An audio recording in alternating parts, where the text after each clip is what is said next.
प्रधानमंत्री इतने नजदीक भी होकर सबसे ज्यादा दूर है पार्लियामेंट में। उनके कमरे से लोकसभा में कुछ सेकंड्स लगते हैं और उनके कमरे में राज्यसभा के लिए पौना मिनट या एक मिनट लगता। तो 1 मिनट की दूरी और कुछ सेकंडों की जो नजदीकियां हैं वो मुझे लगता है कई हजार किलोमीटर की दूरियों से भी ज्यादा दूर। दुनिया की कोई ताकत हमसे जम्मू कश्मीर को नहीं ले सकती। बातचीत का जहां तक सवाल है कि पाकिस्तान से बात होनी चाहिए। अरे बात होगी तो कश्मीर पर बात नहीं होगी डिप्टी चेयरमैन सर, पाक अधिकृत कश्मीर पर बात होगी, कश्मीर पर बात नहीं होगी। जलते कश्मीर के सवाल को सुलझाने के लिए संसद से लेकर सड़क तक शोर है। सरकार और विपक्ष दोनों कश्मीर समस्या का हल चाहते हैं, लेकिन संसद में बहस की शुरुआत होती है तो सबसे पहले प्रधानमंत्री को घेरने की कोशिश होती है। 33 दिनों से कश्मीर के कई इलाकों में कर्फ्यू जारी है। सरकार की अब तक की सारी कोशिशें नाकाम नजर आती हैं। जाहिर है संसद से उम्मीद थी कि कोई हल निकाले, लेकिन यहां भी सिर्फ समस्या का विवरण ही सुनने को मिला, हल नहीं। जिस तरह का जहर वहां के लोगों के मन में, दिल और दिमाग में इंजेक्ट किया जा रहा है, उसके चलते चाहे जितनी आप सुविधाएं दें, मुझे लगता नहीं कि उसके मूल स्रोत है वहाँ जब तक नहीं स्ट्राइक करेंगे तब तक कश्मीर में कुछ भी आप नहीं कर सकते।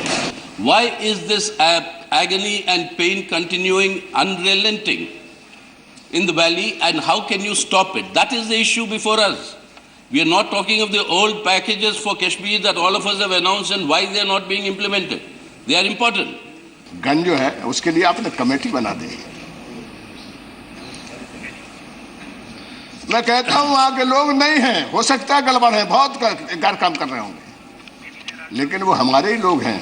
घर में बेटा और बेटी का विद्रोह कर जाता है तो उसके साथ हम लोग वापस लाने का सलूक करते कि नहीं करते। संसद की इस बहस से उम्मीद तो जगती है, लेकिन इतिहास इससे इत्तेफाक नहीं रखता, क्योंकि कश्मीर समस्या का हल तलाशने के लिए जब भी राय बनी, कमेटी बनी या रिपोर्ट तैयार हुई, सबका नतीजा नील बटे सन्नाटा ही रहा। सरकार कहती है कि वो कश्मीर के युवाओं की मौत से दुखी है। Something which should not go unnoticed is that most of these children who got killed, sir, were the children of the poorest sections of valley. Who is to answer this? ये प्रश्न अभी तक नहीं आया। And those who have motivated these children to come forward in the name of so-called jihad have very safely kept their children in safe havens in India's metros and abroad. लेकिन कश्मीर समस्या सिर्फ अपनों के भटकाव की समस्या नहीं है। यहाँ पराया पाकिस्तान की भी भूमिका अहम है। भूमिका है आतंकवादियों को स्पॉन्सर करने की। बहादुर अली जैसे पकड़े गए आतंकी पाकिस्तान की कारस्तानी का चट्टा उजागर करते हैं। जमातुल दावा दे बिलाल ते अब्दुल रहीम ते अब्दुल्ला ये साडे पिंड दे विच आके तकरीरां ते वीडियो भी दिखांदे रहे कि हिंदुस्तान की फौज से पुलिस मुसलमाना से कितना जुल्म करती है। अपना नाम कबूल किया कि वो एक बहादुर अली नाम का आदमी है और वो एक लश्कर तौबा का पाकिस्तानी टेररिस्ट है जो यहाँ पर आके लोगों में मिल करके सिक्योरिटी फोर्सेज वगैरह के ऊपर ग्रेनेड फेंकने के लिए घूम रहा है इधर उधर। बहादुर अली का रिक्रूटमेंट जमातुल दावा में जो हाफिज सईद के क्लोज एड्स वगैरह थे, क्लोज काम करने वाले लोग थे, उन्होंने किया था। लेकिन सरकार को किसने रोका है पाकिस्तान के खिलाफ एक्शन लेने से? कौन है जो सुलगती घाटी में अमन कायम करने के लिए तैयार नहीं है? संसद में सभी पार्टियां एक आवाज में कश्मीर का दर्द बांटती हैं, लेकिन मामला जब कुछ करने का होता है तो कमेटी बनाकर निपटा दिया जाता है। कश्मीर अपने दर्द पर रोता रहता है और चर्चाएं कश्मीर जारी रहती है। सवाल है कब तक होती रहेगी ऐसी सियासत जिसमें कश्मीर तो होता है, उसके दर्द को दूर करने की दवा नहीं होती। इसी मुद्दे पर सबसे बड़े एनालिसिस के लिए सीधे चलते हैं जी बिजनेस स्टूडियो।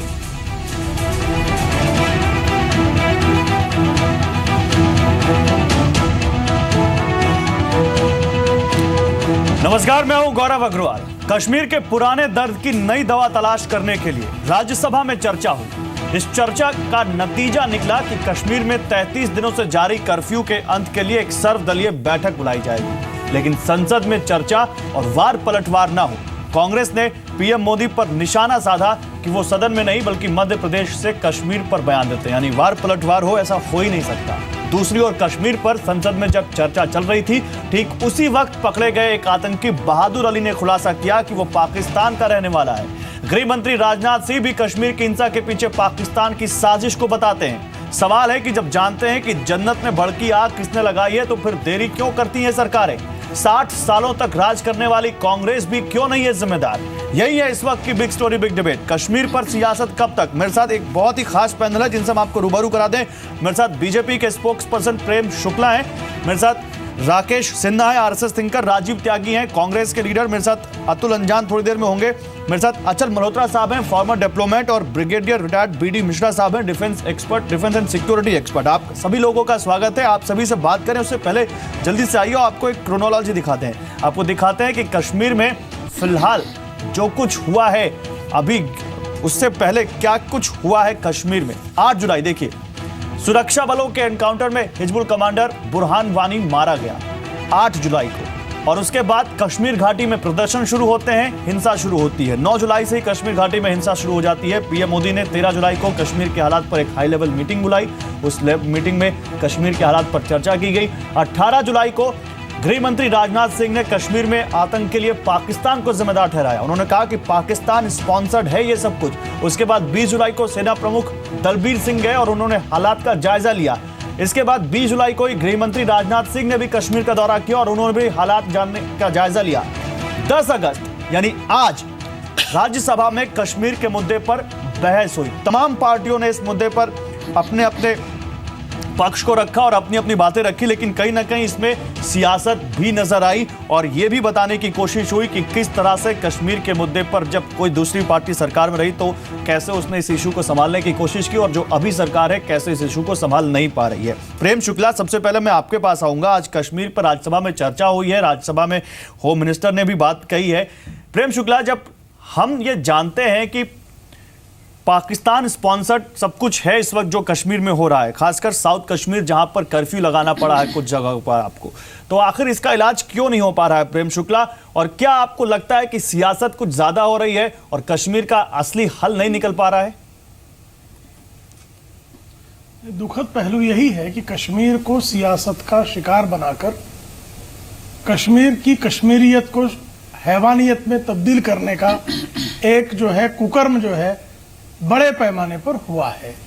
उस कुकर्म से मुक्ति का अनुष्ठान प्रारंभ होने पर उस कुकर्म के जो कर्ता धर्ता हैं वो जो है उस अनुष्ठान में बाधा उत्पन्न करने का एक प्रयास निश्चित तौर पर करेंगे, ये एक्सपेक्ट करना चाहिए।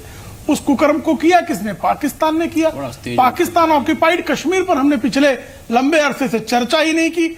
आज कम से कम सरकार ये कह रही है, पहली बार पूरी सशक्त दृष्टि से कह रही है कि हम अगर पाकिस्तान से वार्ता होगी तो पाकिस्तानी कब्जे वाले कश्मीर पर होगी। आतंकवाद को हम निर्णायक रूप से खत्म करेंगे। अमरनाथ की यात्राएं होती थी शांति काल में, जब सारे आतंकवादी अफगानिस्तान में व्यस्त थे, जब पाकिस्तान की सेना अफगानिस्तान में व्यस्त थी, जब आईएसआई पाकिस्तान अफगानिस्तान में व्यस्त थी, तब भी जो है वहां आगजनी, हत्याओं की घटनाएं, अमरनाथ यात्रियों पर संकट ये उत्पन्न होता था। अब तो उस बुरहान वानी को मार दिया गया, जिस बुरहान वानी को इसलिए आतंक का पोस्टर बॉय माना जाता था क्योंकि नहीं प्रेम शुक्ला बुरहान वानी को तो मारने के बाद ये सब कुछ शुरू हुआ है।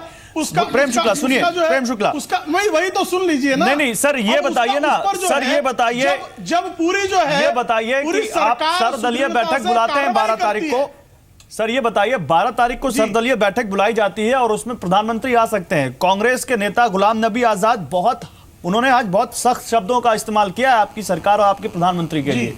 उन्होंने कहा है कि प्रधानमंत्री 1 मिनट की दूरी पर या उससे भी कम मिनट की दूरी पर बैठे हैं संसद से दूर और वो राज्यसभा में नहीं आए, और उनको राज्यसभा में से ज्यादा राज्यसभा के या संसद के बाहर इस मुद्दे पर बोलना सही लगता है। आखिर क्यों नहीं आए प्रधानमंत्री? और इसके साथ साथ उन्होंने एक और बड़ा आरोप लगा दिया कि आप जहां भी जाते हैं वहां आग लग जाती है। गुलाम नबी आजाद नहीं, बहुत अच्छा हुआ उन्होंने आरोप लगाया, और उन गुलाम नबी आजाद ने आरोप लगाया जो कांग्रेस की तत्कालीन सरकार द्वारा फांसी के फंदे पर लटकाए गए अफजल गुरु को फांसी की सजा को दोषपूर्ण मानकर कश्मीरी अलगाववादियों द्वारा चलाए गए अभियान पर हस्ताक्षर करके राज्यसभा पहुंचते हैं, और वो जो हैं उन पाकिस्तान के उन प्रधानमंत्री पर बातें कर रहे हैं जो प्रधानमंत्री जो हैं कश्मीर में इंसानियत कश्मीरियत के साथ साथ अलगाववादियों से बात नहीं करेंगे। जो अलगाववाद को आज तक ऊर्जा देते रहे हैं उनकी छाती तो निश्चित तौर पर दर्द कर रही होगी। चलिए जवाब देते हैं आपकी बात का बयान जो सरकार का बयान है, जितनी सुदृढ़ता से आया है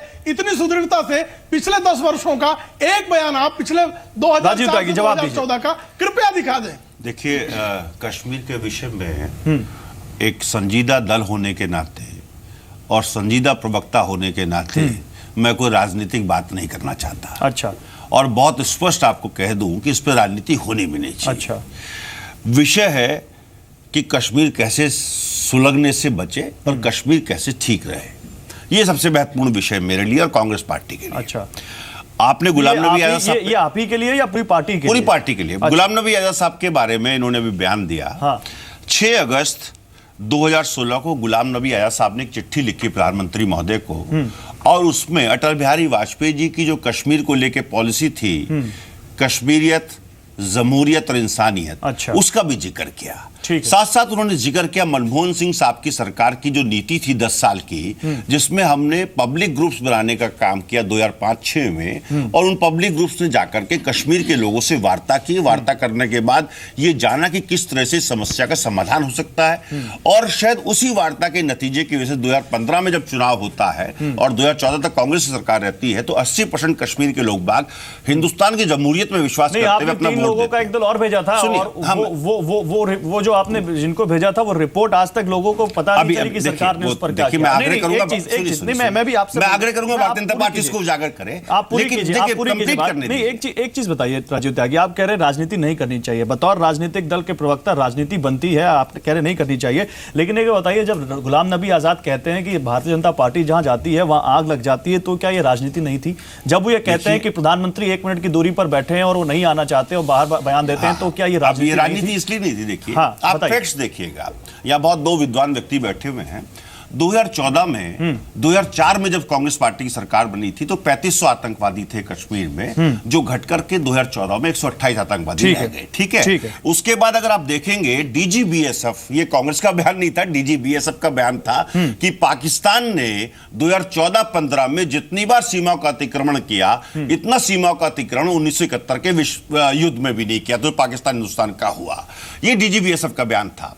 दूसरी बात जो बहुत महत्वपूर्ण है, हमारे टाइम पे भी कश्मीर 2008 में उबाल आया था, मैं स्वीकार करता हूं उबाल आया था, लेकिन उसको बहुत तरीके से, क्योंकि सर 3 महीने कर्फ्यू लगातार 138 लोग मारे गए 2010 में। खुद ही स्वयं बता रहा हूं आपको, इसके अलावा क्या हो सकता है? लेकिन उस वक्त भी सरकार ने बहुत पेशेंस दिखा करके, क्योंकि देखिए एक चीज माननी पड़ेगी, आप कश्मीर को भारत का अभिन्न अंग मानते हैं, मैं भी मानता हूं, सभी लोग मानते हैं, 125 करोड़ लोग मानते हैं। जब हम कश्मीर को भारत का अभिन्न अंग मानते हैं तो कश्मीरियों को भी हमें भारत का अभिन्न अंग मानना होगा। पहली बात, कश्मीर में कुछ अलगाववादी लोग बाग हैं जो इस प्रोसेस को चलाए हुए हैं, वो पाकिस्तान से फंडेड हैं। आरके सिंह साहब जो भारतीय जनता पार्टी के सांसद हैं, जो देश के गृह सचिव रहे हैं, उन्होंने 6 अगस्त 2016 को पार्लियामेंट में बयान दिया और यह कहा कि केंद्र सरकार की नीति कश्मीर तो आप ये कह रहे हैं कि ये सरकार सही से, दर्शकों को जाना चाहिए। ठीक है, बताइए जल्दी बताइए। गृह मंत्री जो गृह सचिव रहे और भारतीय जनता पार्टी के सांसद आरके सिंह साहब, उन्होंने 6 अगस्त को बयान दिया पार्लियामेंट में अभी कि कश्मीर को लेकर केंद्र सरकार की नीति ठीक नहीं है। भारतीय जनता पार्टी के सांसद ने कहा,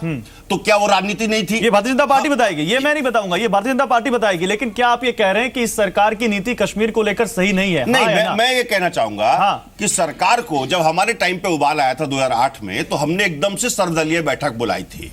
हमने सर्वदलीय बैठक का प्रतिनिधिमंडल कश्मीर में भेजने का काम किया था। ठीक है। और उसको लेकर के 2014 तक फिर कश्मीर शांत रहा। ठीक है। अब हमारा कहना यह है कि देखिए, कश्मीर पे मैं कहूं कि साहब भारतीय जनता पार्टी ने कहा है कांग्रेस ने कहा इस बहस में मत जाइए, बहस में इसमें जाइए, बहस में ये बड़ी अच्छी बात है सर। सुनिए ना, बड़ी अच्छी बात है जब आप संसद के बाहर, नहीं सर सुनिए, जब आप संसद के बाहर होते हैं तो बड़ी राष्ट्रवादी बातें करते हैं, संसद के अंदर होते हैं तो ऐसी बातें करते हैं जैसे आप संसद देखिए मैं संसद के बारे में कह दूं आपको, लगता है कि आप बिल्कुल अपने आप को संसद है, सामने वाले को कटघरे में संसद है माय डियर सर, तो देश है। संसद में बहस है तो देश चल रहा है, हो ही नहीं रही। संसद ठीक है, लेकिन मैं एक बात से सहमत हूं शुक्ला जी की कि पाकिस्तान को लेकर के निश्चित रूप से सरकार को बहुत सचेत रहने की आवश्यकता है। और जो आरके सिंह साहब ने अपने बयान में कहा है, हवाला का जो पैसा है वो किस तरह से कश्मीर में पहुंच रहा है उसको ट्रैक करे सरकार। ये वही बात होगी कि प्रधानमंत्री बहुत अच्छे हैं लेकिन प्रधानमंत्री संसद में क्यों नहीं आते हैं? राकेश, प्रधानमंत्री कहां अच्छे हैं? प्रधानमंत्री अच्छे होते हैं आपके 2014 से पहले। आपके गुलाम नबी आजाद ने कहा, गुलाम नबी आजाद ने कहा कि बहुत अच्छा काम कर रहे हैं, वो आते हैं 2014 से पहले लोगों का दिल बाग बाग था, अब लोगों का दिल जुमले जुमले है। ठीक है सर, ये तो बीजेपी